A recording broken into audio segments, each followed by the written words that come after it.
Fait que nous quittons maintenant Marlotte Park. C'était vraiment une belle place. Ouais, vraiment.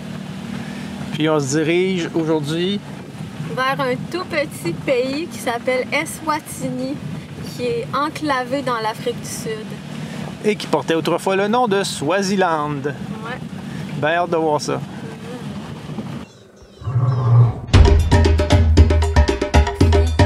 Hey, yeah. Malade! Yeah!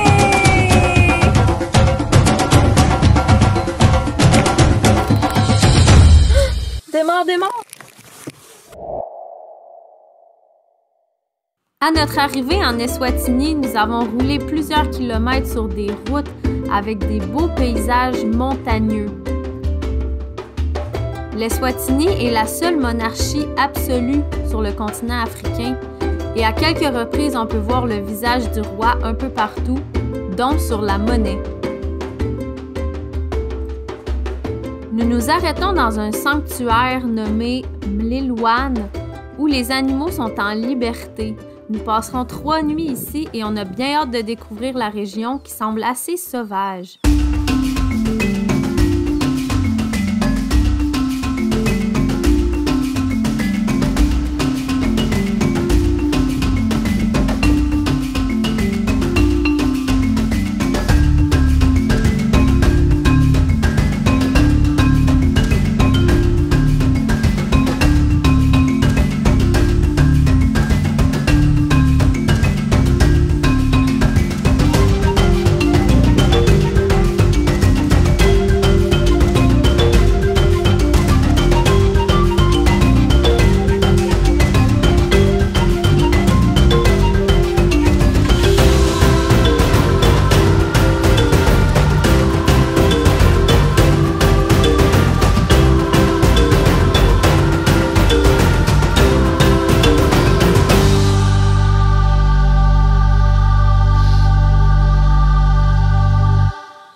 Fait que c'est des petits campements, c'est cool. Ouais, c'est cool.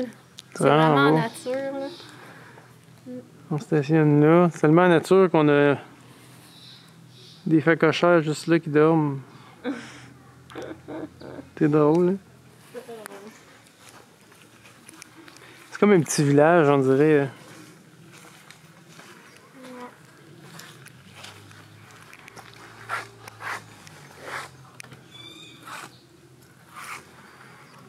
Vraiment cool. Ils ont toujours des gens de filets maringouins.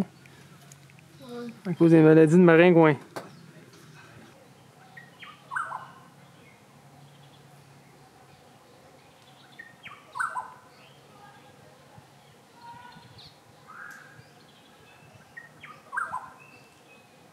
On est à notre campement en Eswatini, au parc.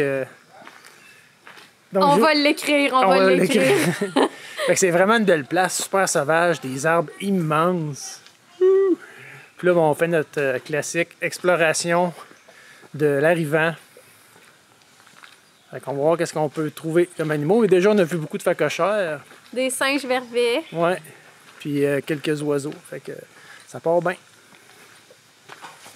Les facochères, de la même famille que les cochons, sont communs sur le site et même familiers. Les défenses qu'ils ont sont en fait de longues canines qui leur servent à déterrer les tubercules dont ils se nourrissent. En plus d'avoir une drôle de bête, ils sont rigolos quand ils se mettent sur les coudes pour manger. Écoutez le son. Un peu plus loin, c'est un vervet qui mange, on ne sait pas trop quoi, mais probablement quelque chose qu'il a trouvé dans les poubelles.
Connaissez-vous les tisserins? Ce sont des oiseaux, généralement de couleur terne, mais lorsque le mâle est en reproduction, il va avoir vraiment des couleurs flamboyantes. Et les tisserins, ce qui est particulier, c'est que le mâle va partir à la recherche de brins d'herbe ou de feuilles et va les tisser pour construire un nid. Regardez les nids, parfois il peut y en avoir plusieurs dans un arbre. C'est comme une petite boule avec une ouverture vers le bas. Et ce qui est particulier, c'est qu'on peut savoir l'espèce de tisserin simplement en regardant la forme du nid. On a d'ailleurs eu la chance d'apercevoir un mâle en train de tisser son nid et je vous dis, c'est vraiment spectaculaire. Même moi, avec mes 2 mains, j'aurais jamais fait une aussi belle job que lui.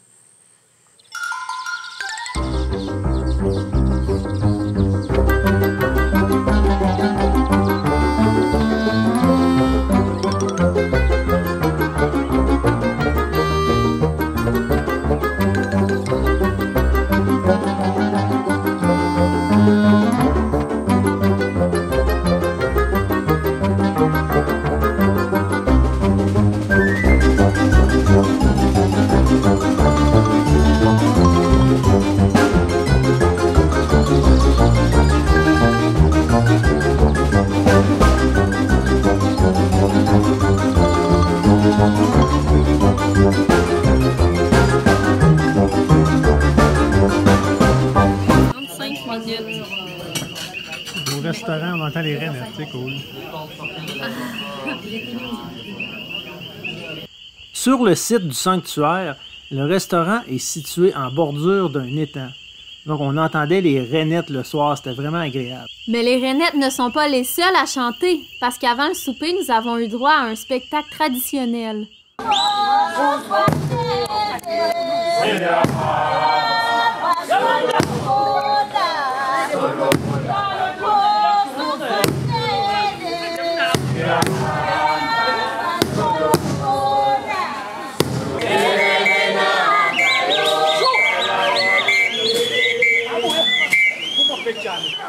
Malheureusement, un orage s'est invité et ce fut la fin du spectacle.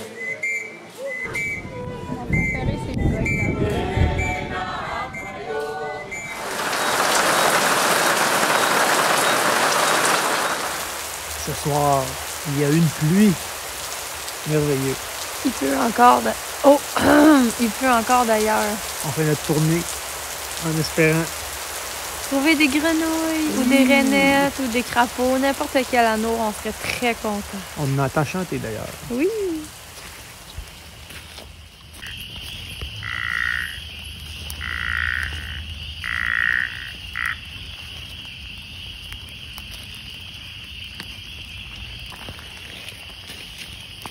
Wow! Ils sont en amplexus! Incroyable! Quand on vient de trouver la flaque magique, presque dans le chemin. C'est pas gros, là. C'est 2 mètres par même pas 4 mètres. On a vu un couple de grenouilles et 2 mâles qui chantent. En fait, on les a entendus. Ouh. Là, les 2 mâles sont partis dans l'eau. Mais j'espère qu'ils vont pas pondre là-dedans. Sûrement. Mais ça a l'air vraiment éphémère comme flaque d'eau. Ouais. Eh bien. On vient de voir une petite tête. On vient de voir une petite tête dans l'eau. Puis là. Oh! Hey, elle est pas vieille, là! Dans une flaque d'eau dans le chemin. Check, elle a encore son nombril, ça fait pas longtemps qu'elle est sortie. Ah, ouais. Elle a son petit coup de côté. C'est ces bébés tortues qu'on a sauvés dans une flaque d'eau où les autos passent. T'aurais été écrasé demain matin. Pauvre bébé. On va te mettre à un meilleur endroit demain. OK? T'es toute sale. La tortue qu'on a trouvée, c'est un bébé tortue à casque ou péloméduse ou terrapin. En anglais, ils l'appellent marche terrapin ou helmet terrapin. Bref, les noms français, c'est pas évident. C'est vraiment une tortue aquatique qui est très commune en Afrique australe.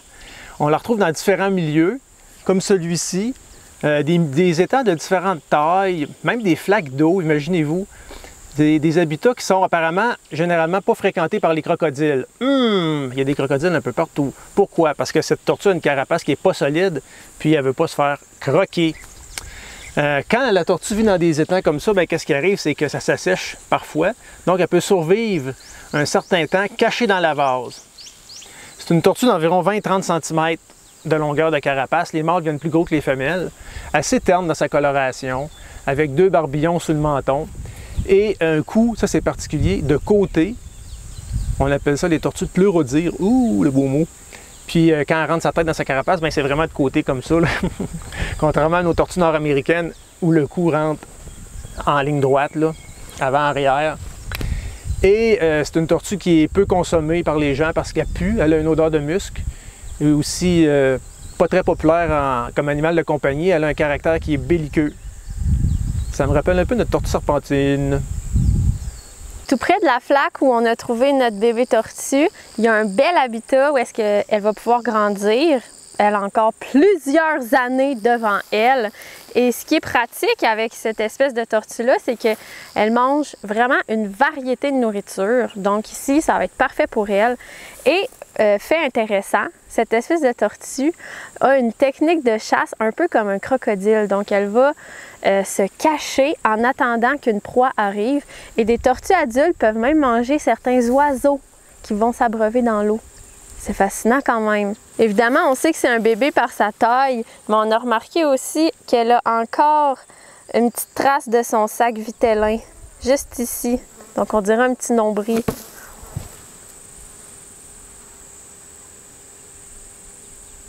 On avait sélectionné un autre endroit pour relâcher la tortue plus près du sentier, donc plus pratique pour nous. Mais il y a une famille, 3 enfants et un papa qui sont arrivés en vélo et eux, leur plaisir, c'était de passer dans l'eau avec leur vélo sans arrêt, aller-retour. Donc quand on a vu ça, on était comme non, hors de question qu'on laisse notre protégé ici. Ça vaut la peine de marcher un petit peu plus loin du sentier pour trouver de beaux habitats, donc on va aller la relâcher.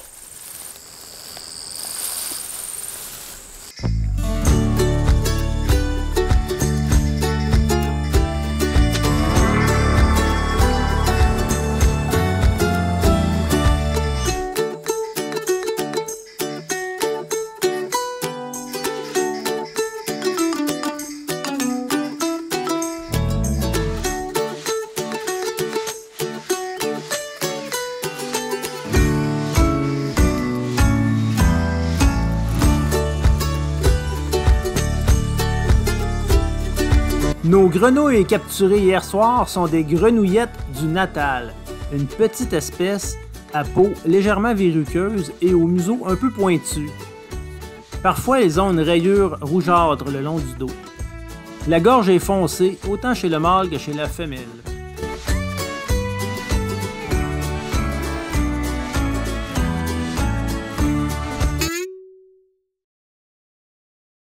On a vu diverses espèces de mille-pattes depuis notre arrivée en Afrique australe, mais celle-ci, en Eswatini, est la plus grande jusqu'à présent. Coloration brune, peut-être légèrement orangée. Donc on sait que les mille-pattes sont des détritivores à tendance herbivore, donc il n'y a aucun danger à les manipuler, ils ne mordent pas.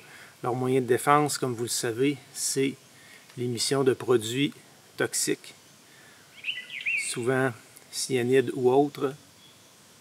Je le sens un peu, mais c'est pas vraiment répulsif.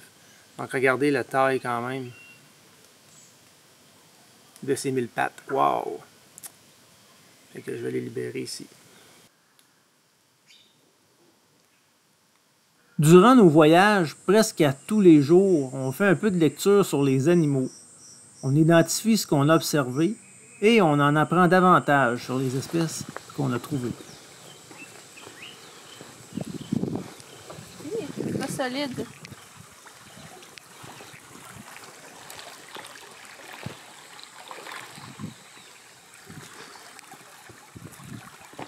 On vient de voir un crocodile à fleur d'eau. Il était entré dans l'eau.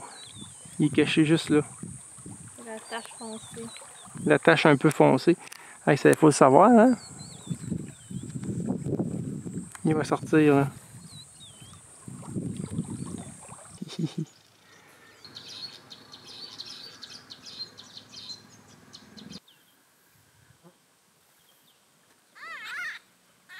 Nous sommes en été présentement en Afrique du Sud et certains plans d'eau, de même que certaines rivières, sont asséchés. Dans celle-ci, on a trouvé quelque chose de vraiment intéressant, des mulettes. On ne savait pas qu'il y en avait en Eswatini. Donc ça, c'est la sorte de mulette qu'on trouve dans un plan d'eau asséché en Eswatini. Donc, il n'y a pas de dents, pas de structure interne. Là. Dans les paysages, les termitières ne passent pas inaperçues. Elles peuvent être hautes de quelques mètres et abriter de 50 000 à 1 million de termites. La termitière est fondée par un couple, soit la reine et le roi.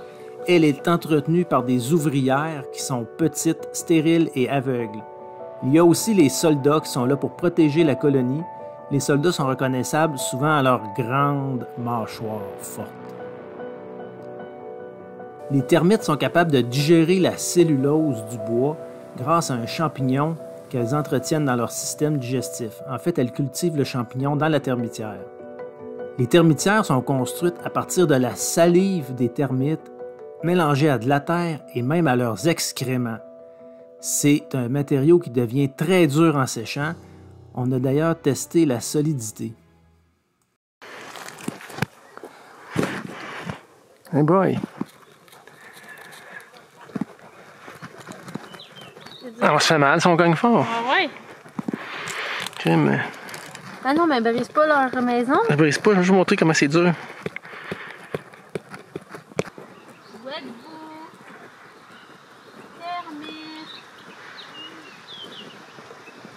Peut-être qu'il faut frapper à la porte. Termite. Hey, c'est dur comme du béton. Ah ouais? Dernière journée au sanctuaire, on part explorer l'une des collines présentes sur le site.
C'est vraiment dans la jungle. Wow!